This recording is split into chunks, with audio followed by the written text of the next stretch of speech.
Welcome to I dream. ఈరోజు మనతో పాటు హోమియోపతి డాక్టర్ మార్పల్లి చేతన్ రాజు గారు మనతో పాటు ఉన్నారు. మాట్లాడదాం. Hello sir, welcome to our show. Hello madam. Sir, ఇప్పుడు చూసుకుంటే చాలా మందికి ఈ మధ్యకాలంలో హెయిర్ ఫాల్ అనేది చాలా కామన్ అయిపోయింది. చిన్నపిల్లలు కూడా హెయిర్ ఫాల్ అవుతుంది. చాలా యంగ్ ఏజ్లోనే వాళ్ళకున్న హెయిర్ ఫాల్ పోతుంది. సో హెయిర్ ఫాల్ అవ్వడానికి మెయిన్ రీజన్స్ ఈ షాంపూస్, పొల్యూషన్స్ ఇవి ఎంతవరకు ఎఫెక్ట్ చేస్తాయి? అండ్ హెయిర్ ఫాల్ అవ్వకుండా ఏమైనా రెమెడీస్ మా కోసం చెప్పండి.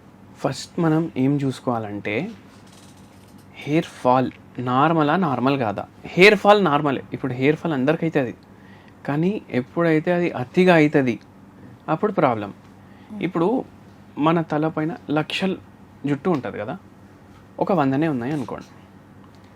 100 ఉంటే ఇప్పుడు డైలీ 10 పడుతున్నాయి, 10 వస్తున్నాయి, 10 పడుతున్నాయి, 10 వస్తున్నాయి అంటే ఏంది? హెయిర్ ఫాల్ నార్మల్ ఉంది కదా. ఇప్పుడు 10 పడుతున్నాయి కానీ ఒకటే వస్తుంది అనుకోండి, అది అబ్నార్మల్ అయిపోతుంది. అయితే ఇట్లా లాంగ్ రన్లో అయ్యేసరికి ఏమవుతుంది అంటే డెన్సిటీ తగ్గుతుంది. ఇప్పుడు లేడీస్ స్పెషల్లీ చాలా టెన్షన్ అయిపోతుంది వాళ్ళకు, హెయిర్ ఎక్కువ పోతుంది అంటే వచ్చి చెప్తారు, జడ ఇంత లావు ఉంటుండే ఇప్పుడు ఇంత సన్నగా అయిపోయింది, ఇట్లా చెప్తారు. అయితే హెయిర్ ఫాల్కి కారణాలు పొల్యూషన్ ఉండొచ్చా అని మీరు అడిగారు. కార్లలోకి వెళ్ళి పొగ పోతుంది, ఫ్యాక్టరీలోకి వెళ్ళి పొగ పోతుంది, పొల్యూటెంట్స్ పోతాయి. మనం ఏసీలు వాడతాం, ఫ్రిడ్జ్లు వాడతాం, ఇవన్నిట్లోకి వెళ్ళి కూడా సిఎఫ్సీస్, హెచ్ఎఫ్సీస్ ఉంటాయి దీంట్లో. ఇది గ్లోబల్ వార్మింగ్కి కాజ్. అది వార్మ్ చేస్తాయి ప్లానెట్ని. అయితే ఇవన్నిటితోటి పొల్యూషన్, గ్లోబల్ వార్మింగ్, ఈ రెండింటితోటి ఏమవుతుంది అంటే భూలోకం అయితే పాడవుతుంది, కానీ దాంతోపాటు జుట్టు కూడా పాడవుతుంది. ఇప్పుడు మొత్తం పొల్యూషన్ ఉంది. ఇప్పుడు బాత్రూమ్ ఉంటుంది కదా, బాత్రూమ్ మనం క్లీన్ చేస్తాం కదా, యాసిడ్ వేసుకొని సాఫ్ చేస్తుండే కదా ఇంతకుముందు. బాత్రూంలో యాసిడ్ వేస్తే ఏమవుతుంది? ఆ బండరాయి అయితే క్లీన్ అయిపోతుంది.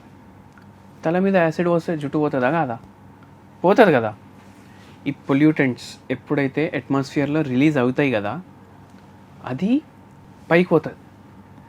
పైకి పోయేటప్పుడు ఏమవుతుంది? వర్షం అయింది అనుకోండి, వర్షంలో ఈ గ్యాసెస్ కలుస్తాయా? యాసిడ్ రెయిన్ అంటారు దాన్ని.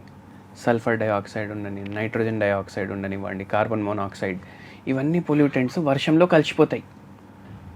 కానీ మనం వర్షంలో అయితే తడుచుకుంటా స్నానం చేయం కదా అనేసి మీకు డౌట్ వస్తుంది. ఇది ఏమవుతుందంటే ఇది పడి చెరువుల్లో, నదుల్లో కలిసిపోతుంది. అదే వాటర్ మనం ఇంటికి వస్తుందా రాదా? నన్ను ఓపెన్ చేస్తే యాసిడ్ వస్తుందా రాదా? దాంట్లో కలుస్తుంది కదా. మొత్తం యాసిడ్ కాదు, పార్ట్స్ పర్ మిలియన్లో ఉంటుంది. కానీ ఇప్పుడు డైలీ తానం అదే నీళ్ళతోటి మనం చేస్తాం, అదే వాటర్ తాగుతాం. అప్పుడు ఏమవుతుంది? జుట్టు డ్యామేజ్ అవుతుంది రాంగ్ రన్లో. అది పొల్యూషన్ వల్ల, వీటి వల్ల ఇట్లా అవుతుంది. మీరు ఎంత ఎక్కువ హార్ష్ షాంపూ తీసుకుంటే అంత ప్రాబ్లం, ఎంత ఎక్కువ హార్ష్ కండిషనర్ తీసుకుంటే అంత ప్రాబ్లం. జుట్టు కనిపించడానికి అందరికీ సాఫ్ట్ కనిపించాలి, కానీ దాంతో అయ్యే డ్యామేజ్లు మనకు రిపర్కర్షన్స్ కొన్ని నెలల తర్వాత, ఏండ్ల తర్వాత తెలుస్తాయి. ఎంత మైల్డ్ మీరు ప్రోడక్ట్స్, ఇవి షాంపూలు కానీ కండిషనర్ కానీ వాడితే అంత మంచిది. మళ్ళీ దాని తర్వాత ఇప్పుడు హెయిర్ మాస్క్ అని పెట్టుకుంటారు, హెయిర్ స్పా అనేసి చేయించుకుంటారు, హెయిర్ ట్రీట్మెంట్లు చేయించుకుంటారు, పార్లర్కి పోయి స్ట్రైట్నింగ్ చేయించుకుంటారు, కెరటిన్ ట్రీట్మెంట్స్ అవి ఇవి అనేసి చేయించుకుంటారు. ఏమవుతుంది? పోతుంది జుట్టు, అవునా కాదా? అట్లా స్పా చేయించుకోవడం కూడా మంచిది కదండి. అంటే చూడండి, మీకు నేను ఒకటి చెప్తా, best hair spa, best hair conditioning నేను చెప్తా మీకు. కొబ్బరి నూనె ఉంటుంది కదా, కొబ్బరి నూనెలో మీరు అది వేడి చేయండి, మంచిగా కలియమాకులు వేయండి, దాంట్లో గరం చేయండి,